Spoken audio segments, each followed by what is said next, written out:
pledge allegiance to the flag of the United States of America and to the republic for which it stands, one nation, under God, indivisible, with liberty and justice for all.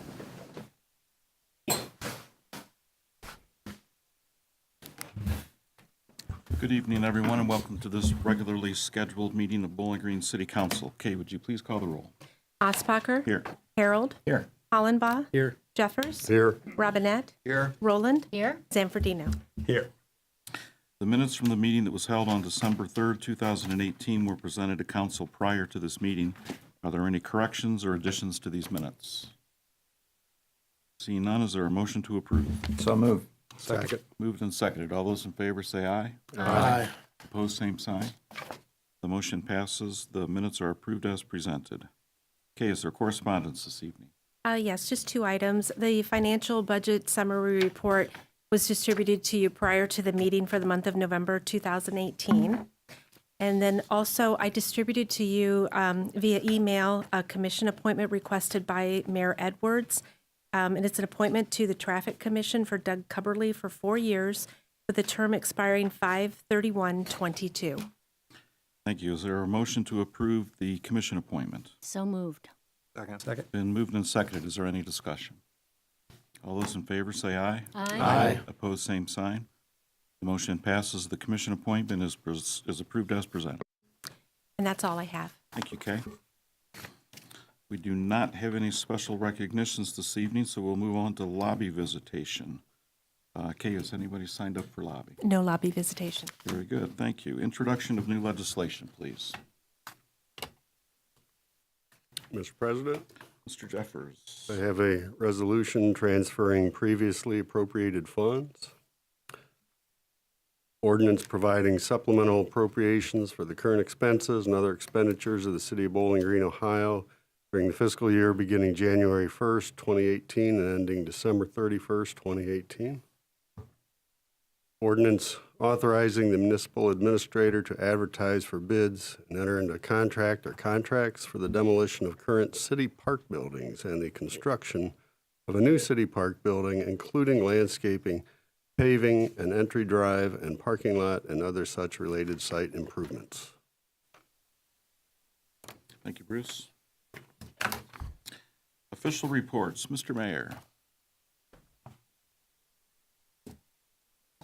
Mr. President, members of council, and all assembled, I do not have a report for you this evening, but I'll be more than happy to try to answer any questions that you might have.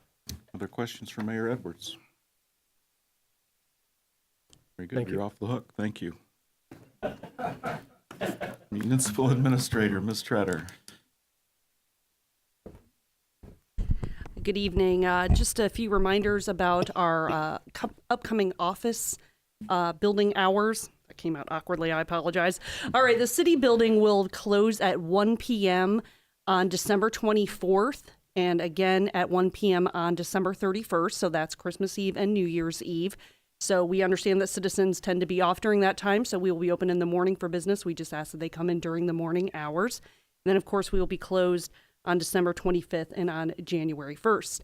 As always, though, when we say this, we want to remind council that we do certainly appreciate our city employees who are working 24 hours, 7 days a week, and they will be working Christmas, New Year's, and every day in between, our safety forces and our plant operators, and of course, our employees who are on call at all times as well. And just wishing you all happy holidays, and glad to answer any questions. Are there questions for Lori? Great, thank you. Thank you. Planning Director, Ms. Saylor. Other questions for Heather? Thank you. Parks and Recreation Director, Ms. Otley. Does not appear to be with us this evening. Thank you. City Attorney, Mr. Marsh. Questions for Mr. Marsh? Thank you. Utilities Director, Mr. O'Connell. Just briefly, a couple plant project updates. So up at the water plant, we're in the process of rebuilding the 6 rapid sand filters that are up there. The filter number 5, that was the first one that they retrofitted or tore apart. That has been rebuilt and restarted, and so now they're going to move on to the next filter. So they'll do all 6 of those over the next probably next 6 to 7 months is my guess is when they'll be wrapped up, hopefully sooner. But that the first one getting started up is a good thing. The rest of them are all cookie cutters. They're all the same. So once you get one of them going, the rest should fall right in line as well. So that's a good improvement for the water plant. Out at the wastewater plant, the grit building and the headworks building that we just put up, that is operational and has been functioning now for the past few weeks, not too terribly long. But there's still some cleanup work to do on that. But the good news is that finally have some fine screens and some proper grit removal at the waste plant, which is helping operations. The guys are already seeing some improved benefits from that. And once they get it completely done, we should see some even more improved operations at the plant. So that's all I have unless you have questions. Questions for Brian? Thank you. Thank you. Public Works Director, Mr. Kraft. Other questions for Brian? Thank you.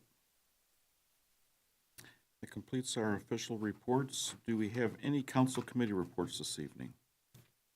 Mr. President, Mr. Zanfordino. I'm not sure this is really a council committee report, but I just wanted to follow up on the discussion we had last meeting about the possible plastic bag fee. As you, of course, know, we met last Wednesday, myself, President Osbacher, City Attorney Marsh was there, Mayor Edwards, Lori Treader, and Joe Fawcett. And we discussed the bag fee concept. And there was a lot of reasons that I'm not going to ask that we go ahead with that idea, not the least of which is the state is already working on prohibiting that possibility. And, I think even if we were to pass something in town, it would be preempted. So what came out of that meeting is I would like to ask that we explore the possibility of banning plastic bags in town as an alternative. So as you know, that came out of that meeting, and I would respectfully ask that that be assigned to committee. Thank you, John. After talking with the mayor and Lori after our meeting, which I also thought was a very productive meeting, I've come to the conclusion I think maybe the best way for us to move forward on this discussion is to, as you had suggested, we'll appoint this to committee, and I'm thinking the appropriate committee would be the Community Improvement Committee under the leadership of Mr. Hollenbaugh. And I had talked with Mark about this prior to this meeting. Mark, Kay, and I will talk at some time in the very near future, and we'll take a look at council schedules and determine what a potential committee meeting schedule might look like. And then we can move forward on that. But yeah, I look forward to that discussion as well. Yeah. Thank you. Okay. Thank you. Mark? John, a question on that. Do you know if the state's interest so far is only on the tax and they would not be interested or have not discussed preempting a ban on the use of plastic bags? To my knowledge, I've been following Senate Bill 210 since the House Bill 210 was introduced to us at the last meeting. To my knowledge, there's no discussion of that at the moment. As I've researched this, I learned, and perhaps everyone knew this, the state of Michigan has already prohibited councils from having that discussion. So no city there will entertain banning plastic bags. I'd like to proceed knowing that the state could at any moment preempt us once again. But I'd like to proceed for two reasons. I think it's important for the environment. I think the state and certainly the national government is moving ahead with singular interest and not thinking of the environment at all. And, I'd like to proceed while we can, while the democratic opportunity is still before us. Mr. President, yeah, I share Bruce's concern about the language, and I asked Mr. Marsh. I'm looking at the House bill that's been passed, and the Senate bill has the same exact language in it. It would seem to me that the language would allow for an interpretation on banning use. Certainly, the word ban is not in there, but it prohibits the any municipal corporation from imposing a tax, a fee, assessment, or other charge on auxiliary containers on the sale, use, or consumption of such containers. It just seems to me that it's not a stretch to suggest that any modification to the of defined containers would violate the intent of. So I guess my point is I think it's still an uphill battle, in my opinion. But no, we don't. I've got, again, the House bill, the Senate bill. The Senate hasn't acted on it yet.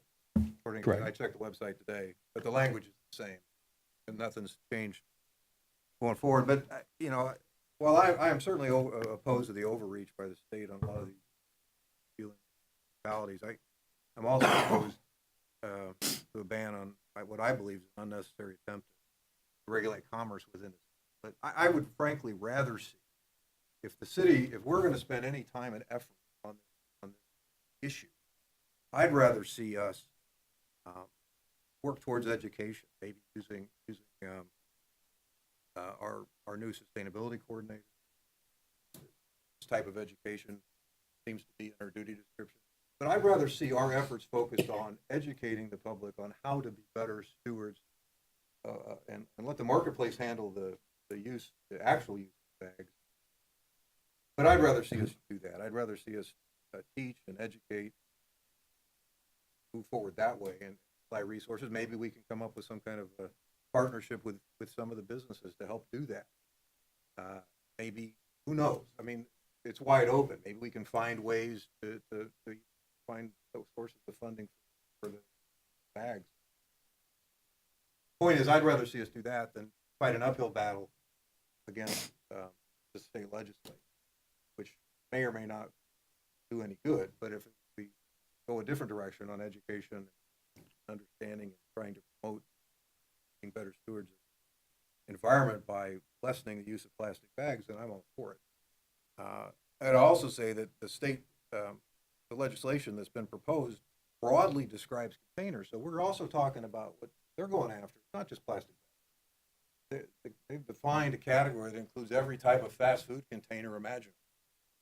So I would also suggest that if we're going to, why are we stopping with plastic bags? If we're going to ban those, the state's thrown them in a laundry list of other fast food containers. If we're going to be true to what we're saying we believe in, then this ban should include all fast food containers, because that's exactly where this is going. Well, I don't know that it's exactly where it's going. I think that it is certainly an uphill battle, and I'd like to, pick a piece of that. Heaven knows I'd like to see not another piece of styrofoam for the rest of my life, but, I don't think that we can fight multiple battles at once. And, I think if we join the cities and states that ban plastic bags and therefore make people use more recyclable bags and or paper, that we'll have achieved an amazing thing here. I know that this can be preempted in the middle of it. I have no doubt about that. But I don't think broadening it will increase our likelihood of passage. President Osbacher has also spoke about trying to increase education efforts, and I'd like to see this be addressed in every fashion possible, and for that to be happening concurrently would certainly be a wonderful outcome. I think that's where we'll get the most bang from our buck, and I think possibly see the most progress. And frankly, I reread the job description of our new sustainability coordinator, and that's exactly what the job description is. So, Greg, I will tell you that as part of our discussion last week, we did talk in detail about the process that you suggest. We did, and I believe that the administration is working with Amanda to develop taking a look at what that educational program might be like, or might look like. And I agree with you, that's a key part of what we should be doing as part of this discussion. I will just say that, I agree, it may be murky from a legal standpoint whether we may or may not be able to, ban plastic bags in our community, but from my perspective, it's worth having the discussion. I think that all of us agree that we need to do something to change, our habits of consumption, because, and we need to do that for the sake of our environment. It's just to me, from my perspective, it is just unquestionable that we need to change. And yeah, the argument will be perhaps, that, if we do something like this in Bowling Green, that we will not be having a significant impact. That may or may not be true. We might just be a drop in the bucket, but it's a step in the right direction and it's doing something. So as far as I'm concerned, I think that we should move forward with the discussion. We'll ask Mr. Marsh to continue to research the legal ramifications of what we may or may not in the end propose for legislation. But I think there's value in having the discussion, and along the way, we'll solicit public input, and we'll see how our residents feel about this. And I think that's also a key part of this discussion. So I'm inclined to, unless I hear something from Mr. Marsh that tells me otherwise, I'm inclined to move forward as we had planned and study this in committee in 2019. Thank you, Bruce. Thank you, Greg. I'd like to say that I like this new path that we're taking as opposed to the tax, because I felt that the tax would be not only a nightmare for the city, but I think it also would end up being a regressive tax that would impact poorer people more harshly than well-to-do people. So I think we should go ahead. I think we should have these meetings. We should hear from all the stakeholders, and that we should go forward and do our jobs in so much as Columbus sees fit to allow us to do our jobs. Right. Thank you, Mark. Mr. President, the only comment that I would add is just to reinforce that I think that it would be good to have a community discussion about this. It turns out that there's overwhelming public support for it, and that helps us to decide how best to represent the citizens. And if it turns out that there are some points that come up that perhaps we hadn't thought of, or a different weighting on the trade-offs, that's instructive for us as well. So hardly a bad thing to have public input. So I would agree with you. Thank you. Any other council committee reports? Very good. Seeing none, we will move on to the reading of legislation. Kay. Legislation for first reading, resolution number 3724 for first reading, resolution transferring previously appropriated funds. Mr. President, Mr. Jeffers. I move we suspend the rules and give Resolution 3724 its second and third readings. Second? Moved and seconded. Kay, would you please call the roll? Harold, Yes. Hollenbaugh, Yes. Jeffers, Yes. Robinette, Yes. Roland, yes, Zanfordino, Yes. Osbacher. Yes. The motion passes. The rules are suspended for Resolution 3724. Resolution number 3724 for second and third reading, resolution transferring previously appropriated funds. Mr. President, Mr. Jeffers. I move we adopt Resolution 3724. Second? It's been moved and seconded. Is there any discussion? Just point out, since we're expediting this, that this is to cover overtime costs in public works and solid waste. Thank you, Bruce. Kay, would you please call the roll? Hollenbaugh, Yes. Jeffers, Yes. Robinette, Yes. Roland, yes, Zanfordino, Yes. Osbacher, Yes. Harold. Yes. The motion passes. Ordinance 8739 is adopted. No, that was resolution number 3724. Oh, I'm sorry, I skipped ahead. Resolution 3724 is adopted. Thank you. Ordinance 8739 for first reading. Ordinance providing supplemental appropriations for the current expenses and other expenditures of the City of Bowling Green, Ohio during the fiscal year beginning January 1, 2018 and ending December 31, 2018. Mr. President, Mr. Jeffers. I move that we suspend the rules and give Ordinance 8739 its second and third readings. second, Moved and seconded. Kay, would you please call the roll? Jeffers? Yes. Robinette? Yes. Roland? yes, Zanfordino? Yes. Osbacher? Yes. Harold? Yes. Hollenbaugh. Yes. The motion passes. The rules are suspended for Ordinance 8739. Ordinance number 8739 for second and third reading. Ordinance providing supplemental appropriations for the current expenses and other expenditures of the City of Bowling Green, Ohio during the fiscal year beginning January 1, 2018 and ending December 31, 2018. Mr. President, Mr. Jeffers. I move we adopt Ordinance 8739. second, It's been moved and seconded. Is there any discussion? Again, since we're expediting this, I'd just like to point out that this is for sewer and water projects, big projects that take more than 1 year to finish, and this will be carried on into the next year, and this just makes all the financing work out. Thank you. Kay, would you please call the roll? Robinette? Roland? Yes. Zanfordino? Yes. Osbacher? Yes. Harold? Yes. Hollenbaugh? Yes. Jeffers? Yes. The motion passes. Ordinance 8739 is adopted. Ordinance number 8740 for first reading. Ordinance authorizing the municipal administrator to advertise for bids and enter into a contract or contracts for the demolition of current city park buildings and the construction of a new city park building, including landscaping, paving an entry drive and parking lot, and other such related site improvements. Legislation for second reading. Resolution number 3721 for second reading. Resolution adopting and authorizing an amended Housing Revolving Loan Fund Program Policy and Procedures Manual. Resolution number 3722 for second reading. Resolution adopting and authorizing an amended Community Development Block Grant Housing Policy and Procedures Manual. Resolution number 3723 for second reading, resolution authorizing the municipal administrator to participate in the Ohio Department of Transportation Cooperative Purchasing Program for the purpose of purchasing vehicles, machinery, materials, supplies, and other articles. Ordinance number 8735 for second reading, ordinance to provide appropriations for the expenses and other expenditures of the City of Bowling Green, Ohio, for the fiscal year beginning January 1, 2019 and ending December 31, 2019. Ordinance number 8736 for second reading, ordinance authorizing the Utilities Director to advertise for bids and enter into a contract or contracts for supplying annual inventory requirements, underground and overhead lines insurance, sale of scrap materials, and participation in the AMP Joint Purchasing Program in 2019.